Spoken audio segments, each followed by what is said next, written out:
Hello everyone, happy Rakshabandhan. कैसे हैं आप सब? आई विश कि सभी लोग सेफ हों, हेल्दी हों। तो आज रक्षाबंधन है। आज नहीं, आज और कल दोनों दिन है एक्चुअली। इस बार कई बार ऐसा होता है कि हमारे कई फेस्टिवल ऐसे पड़ रहे हैं जो ये 2 दिन होते हैं, मतलब कि कुछ मुहूर्त एक दिन होता है, कुछ अगले दिन होता है। तो इसी तरह इस बार का रक्षाबंधन भी था और मुहूर्त 11-12 दोनों दिन था। सुबह, फिर उसके बाद शाम को, फिर अगले दिन सुबह तक था, 7:30 बजे तक। तो हमने तो आज शाम में ही सेलिब्रेट किया। सुबह बहुत जल्दबाजी हो जाती है, इसलिए पहले तो प्लान था सुबह ही कर लेंगे जल्दी जल्दी से, लेकिन वो बहुत जल्दी हो जाता। तो हमने सोचा कि, और फिर जो रात वाला मतलब 7:30 बजे से जो मुहूर्त था वो और भी अच्छा था। तो हमने डिसाइड किया कि उसी समय बांधेंगे रक्षा। तो एक्साइटमेंट होती है मुझे तो। हमारे सारे फेस्टिवल की एक्साइटमेंट बहुत होती है, और ख़ासकर ये सावन में और सावन के बाद वाले जितने भी फेस्टिवल्स होते हैं बहुत अच्छे, मुझे तो बहुत अच्छे लगते हैं, क्योंकि इसमें थोड़ा सजाना, चीज़ें खरीदना, ये सब करना होता है। तो एक्साइटिंग होता है काफ़ी। बच्चों को तो पता ही नहीं क्या है क्या नहीं, पर हम दोनों काफ़ी एक्साइटेड थे, क्योंकि आरू का ये तीसरा है रक्षाबंधन और आयु का दूसरा है। और मेरा भाई भी इंडिया में है और दीपक की सिस्टर भी इंडिया में है। तो हम लोगों के पास एक दूसरे के पास कोई नहीं है बांधने वाला यहाँ पे। तो हम क्या करते हैं, हम एक दूसरे को ही बांध लेते हैं। जब से बच्चे हुए हैं तब से तो मैं इन्हीं को बांधती हूँ, शिवम समझ के ही बांधना। तो शाम को बच्चों को तैयार किया, मतलब दिन में तो दोपहर में वैसे नहाते हैं, पर दोपहर में नहीं नहलाया मैंने इनको, फिर शाम को ही नहलाया। सो के जब ये रक्षाबंधन है, अभी जन्माष्टमी आने वाली है, इसमें ये सब इतने अच्छे लगते हैं क्योंकि इसमें आप खूब शॉपिंग करते हैं। मैं अब बच्चों के लिए खासकर कि चलो ले आते हैं कुछ, क्या मतलब ये होता है कि चलो ले आते हैं, क्या ले आने हैं, कपड़े वैसे आते ही रहते हैं बच्चों के, पर इस तरह एक बहाना मिल जाता है कि चलो ये वाला फेस्टिवल है, इस दिन ये पहनेंगे, ये ले आते हैं। तो इनको प्रिपेयर कर लिया। ये आरू थोड़ा एक्साइटेड था, उसे लगा हम कहीं जा रहे हैं, पर आयु को तो कुछ समझ में ही नहीं आना, वो बहुत छोटा है अभी। अभी शिवम या कोई और, मतलब और भी थोड़ा ये होता, पर बच्चे हैं, मैं और ज़्यादा एक्साइटेड हूँ, क्योंकि मेरे बच्चों को भी बांधने के लिए उनकी सिस्टर्स भी इंडिया में ही हैं, ये तो यहाँ नहीं है कभी। तो इनके साथ सेलिब्रेट करना और अच्छा लगता है। जब इन लोगों को पता चलने लगेगा, कुछ ज्ञान होने लगेगा कि हाँ कुछ फेस्टिवल है, तो और अच्छा लगेगा। पर अभी मैं ही अकेले खुश होती हूँ। दीपक को भी ये तैयारी वारी करना बहुत पसंद है। तो फाइनली बच्चे तैयार हैं, और इससे पहले शाम भी थी और शाम की भी पूजा थी, और फिर मैंने पूजा की, फिर भगवान को भी राखी बांधी।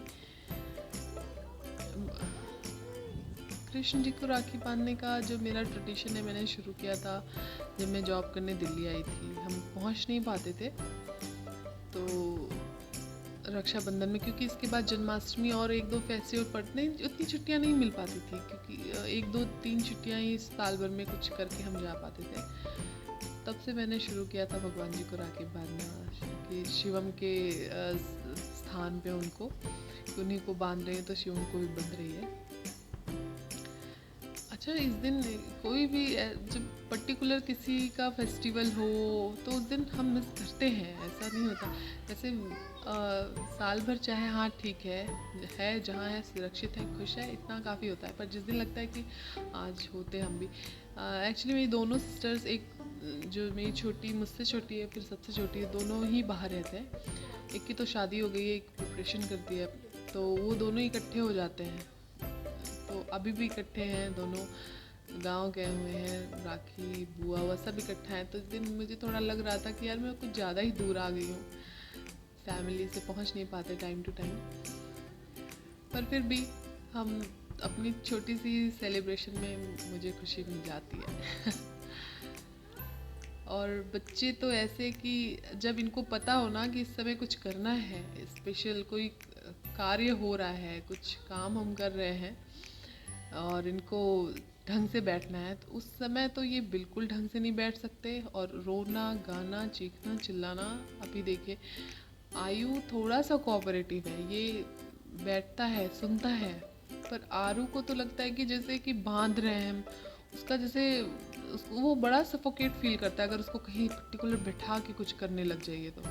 सिर्फ वो नेल कटाता है कि बैठा रहेगा उस समय, अदरवाइज तो जब इनका हेयर कटिंग हो कुछ हो मुंडन वंडन के टाइम भी ये बैठ नहीं सकता, उसको जैसे लगता है कि बांध लिया है किसी ने। पर किसी तरह करके जैसा एक्सपेक्टेड था वैसा तो नहीं, पर थोड़ा बहुत मैंने लोगों को बिठा के बांधा। और आरू को बांधने के टाइम पे तो आयु की भी नखरे शुरू, दोनों ने एक साथ जो चिल्लाहट मचाई थी कि पूछे नहीं। पर किसी तरह बांधा मैंने राखी, ठीक है। अब पहले ढंग से जो होना था वो चलो किसी तरह बंध जाए बस, और फिर उसके बाद इन दोनों को हाथ में खुजली होने लगी जहाँ बांधा मैंने। फिर मैंने खोल दिया, क्या करें। इनकी एक छोटी सिस्टर अभी भी हुई है, तो वो भी गांव में है, वो भी जब राखी बांध रही थी तो रो ही रही थी। बच्चे बहुत छोटे हैं, थोड़े दिनों में ये सब जब अपनी वीडियोस देखेंगे तो उन्हें भी लगेगा कि मम्मा हम ऐसे थे। फिर राखी के बांधने के बाद हस्बैंड दीपक ने कहा कि मैं सब्जी बनाऊंगा, तो उन्होंने सब्जी बनाई। मैंने आटा वाटा गूँथ के पूड़ियाँ बना ली, सेवई बना ली, और बच्चे खेलते रहे। टाइम हो गया, लगभग 9 बज गए हमारा खाना पीना खाते खाते। फिर कहीं नीचे भी हम नहीं गए, सोचा पार्क चल के घूम आएंगे, पर वहाँ भी नहीं गए। इसी में टाइम निकल गया। अच्छा रहा सेलिब्रेशन, छोटा। जब हम धीरे धीरे तैयारियां करते हैं तो अच्छा, ओवरऑल बढ़िया रहा। और फिर आयु के सोने का भी टाइम हो गया। फिर मैंने इन लोगों के लिए एक कैंप बना रखा है छोटा सा अपने दुपट्टों का, उसमें ये लोग खेले कूदे। अगर वीडियो अच्छी लगी हो तो प्लीज़ लाइक करिए, सब्सक्राइब करिए मेरे चैनल को। आपसे मिलते हैं अगले वीडियो में, तब तक के लिए